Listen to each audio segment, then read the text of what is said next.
ನಮಸ್ತೆ ಸ್ನೇಹಿತರೆ, ನಾನು ನಿಮ್ಮ ವಿಜಯ್ ಇನ್ಫೋಯಿಂದ ವಿಜಯ್ ಮಾತಾಡ್ತಾ ಇದ್ದೀನಿ. ಇವತ್ತಿನ ವಿಷಯ ಏನಪ್ಪ ಅಂದರೆ SATSನಲ್ಲಿ ಪಾರ್ಟ್ ಬಿ ಅನ್ನು ಎಂಟ್ರಿ ಮಾಡುವುದು ಹೇಗೆ ಅಂತ. ನೀವೇನು ಮಾಡಬೇಕು ಸ್ನೇಹಿತರೆ, ಮೊದಲಿಗೆ ಲಾಗಿನ್ ಆಗೋದಂತೂ ಎಲ್ಲರಿಗೂ ಗೊತ್ತಿದೆ. ಸೊ ಲಾಗಿನ್ ಆಗ್ತಾ ಇದ್ದೀನಿ ನಾನು SATSಲ್ಲಿ. ಸೊ ಲಾಗಿನ್ ಆದಮೇಲೆ ಪಾರ್ಟ್ ಬಿ ಯಾವ ರೀತಿ ಎಂಟ್ರಿ ಮಾಡೋದು ಅಂತ ನಾವು ನೋಡ್ತಾ ಹೋಗೋಣ. ಸೊ ನಾನು OTPನ ಎಂಟ್ರಿ ಮಾಡಿದ್ದೀನಿ. ವೆರಿಫೈ OTP ಕೊಡ್ತೀನಿ ಸ್ನೇಹಿತರೆ. ವೆರಿಫೈ OTP ಕೊಟ್ಟ ಮೇಲೆ ಲಾಗಿನ್ ಪೇಜ್ ಓಪನ್ ಆಗುತ್ತೆ. ಈ ರೀತಿ ಲಾಗಿನ್ ಪೇಜ್ ಓಪನ್ ಆದಾಗ ನಾವೇನು ಮಾಡಬೇಕಪ್ಪ ಅಂದರೆ ಪಾರ್ಟ್ ಬಿ ಅನ್ನು ನಾವು ಯಾವ ರೀತಿ ಎಂಟ್ರಿ ಮಾಡಬೇಕು. ಎಲ್ಲ ಶಾಲೆಗಳಿಗೂ ಎಲ್ಲ ಒಂದು ತರಗತಿಗಳಿಗೂ ಕಡ್ಡಾಯವಾಗಿ ಪಾರ್ಟ್ ಬಿ ಅನ್ನು ಎಂಟ್ರಿ ಮಾಡಲೇಬೇಕು ಸ್ನೇಹಿತರೆ. ನಾವು CC ಎಷ್ಟು ಇಂಪಾರ್ಟೆಂಟೋ ಪಾರ್ಟ್ ಬಿನೂ ಸಹ ಅದೇ ರೀತಿ ನಮಗೆ ಇಂಪಾರ್ಟೆಂಟ್ ಆಗಿರುತ್ತೆ.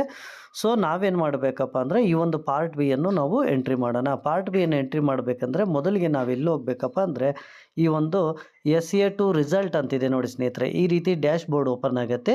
ಈ ಡ್ಯಾಶ್ ಬೋರ್ಡಲ್ಲಿ SA2 ರಿಸಲ್ಟ್, ಈಗ ನಾನು ರೆಡ್ ಮೇಲೆ ಟಚ್ ಮಾಡಿದ್ದೀನಲ್ಲ ಸ್ನೇಹಿತರೆ, ಈ ರೆಡ್ ಮೇಲೆ ಟಚ್ ಮಾಡಿದಾಗ SA2 ರಿಸಲ್ಟ್ ಅಂತ ಬರುತ್ತೆ. ಈ SA2 ರಿಸಲ್ಟ್ ಅಂತ ಕೊಟ್ಟ ಮೇಲೆ ಇಲ್ಲಿ 3-4 ಆಪ್ಷನ್ ಬರುತ್ತೆ. SA2 result verification, C grade report, enter or update part co scholastic result, part B co scholastic result entry report ಅಂತಿದೆ.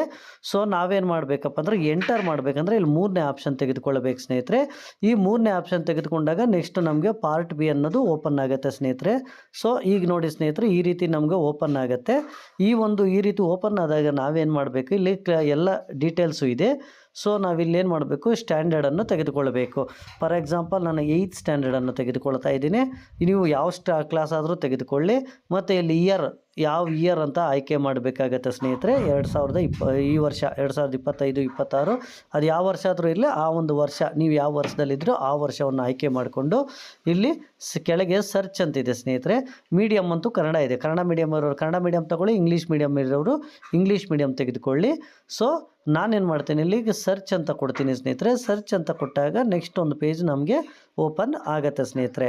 ಆ ಒಂದು ಪಾರ್ಟ್ ಬಿ ಅನ್ನು ಎಂಟ್ರಿ ಮಾಡಬೇಕಾದಂತಹ ಪೇಜು, ನಾವು ಯಾವ ತರಗತಿ ಹಾಕಿರ್ತೀವೋ ಆ ತರಗತಿ ಪೇಜು ಓಪನ್ ಆಗುತ್ತೆ.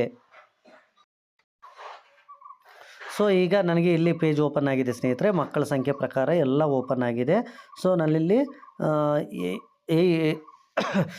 16 ಸ್ಟೂಡೆಂಟ್ಸ್ ಇದ್ದಾರೆ. ಸೊ ನಾವೇನು ಮಾಡಬೇಕಪ್ಪ ಅಂದರೆ ಇಲ್ಲಿ ಪ್ರತಿಯೊಂದರಲ್ಲೂ ಗ್ರೇಡ್ ಕೊಟ್ಟಿದ್ದಾರೆ.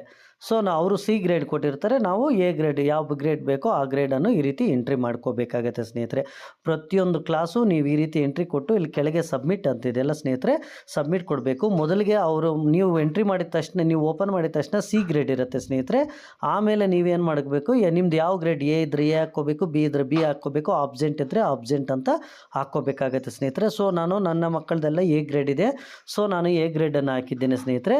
A ಗ್ರೇಡ್ ಆಗಿ ಕೆಳಗೆ ಸಬ್ಮಿಟ್ ಕೊಡಬೇಕಾಗುತ್ತೆ ಸ್ನೇಹಿತರೆ. Do you want to submit ಅಂತ, yes do you want to submit ಅಂದರೆ ಎಸ್ ಸಬ್ಮಿಟ್ ಅಂತ ಕೊಡಿ ಸ್ನೇಹಿತರೆ. ಸಬ್ಮಿಟ್ ಆದಾಗ ನೋಡಿ ರಿಸಲ್ಟ್ ಡಾಟಾ ಸಬ್ಮಿಟೆಡ್ ಸಕ್ಸಸ್ಫುಲ್ಲಿ ಅಂತ ಆಯಿತು. ಈ ರೀತಿ ಪ್ರತಿ ಕ್ಲಾಸ್ದು ನೀವು ಪಾರ್ಟ್ ಬಿ ಅನ್ನು ನೀವು ಖಂಡಿತ ಎಂಟ್ರಿ ಮಾಡಲೇಬೇಕಾಗತ್ತೆ ಸ್ನೇಹಿತರೆ. ಆ ಒಂದು ಪಾರ್ಟ್ ಬಿಯನ್ನು ಎಂಟ್ರಿ ಮಾಡಿದ ಮೇಲೆ ನಿಮ್ಮ ಒಂದು ಪಾರ್ಟ್ ಬಿ ಅಪ್ಡೇಟ್ ಆಗುತ್ತೆ ಸ್ನೇಹಿತರೆ. ಈ ವಿಡಿಯೋ ಇಷ್ಟ ಆದರೆ ಲೈಕ್ ಮಾಡಿ, ಶೇರ್ ಮಾಡಿ, ಕಮೆಂಟ್ ಮಾಡಿ ಹಾಗೂ ಸಬ್ಸ್ಕ್ರೈಬ್ ಮಾಡ್ಕೊಳ್ಳಿ ಸ್ನೇಹಿತರೆ. ಇದೇ ರೀತಿ ಇನ್ನು ಸ್ಯಾಟ್ಸ್ ಆಗಲಿ, UDIS ಆಗಲಿ, HRMS ಆಗಲಿ, ನಮ್ಮ ಶಿಕ್ಷಣ ಇಲಾಖೆ ಮತ್ತು ಅದರ ಇಲಾಖೆಗಳ ಒಂದು ಯಥೇಚ್ಛ ಮಾಹಿತಿಗಳು ಸಹ ನಿಮಗೆ ನೋಟಿಫಿಕೇಶನ್ ರೂಪದಲ್ಲಿ ಬರುತ್ತದೆ. ಥ್ಯಾಂಕ್ ಯು ಸ್ನೇಹಿತರೆ.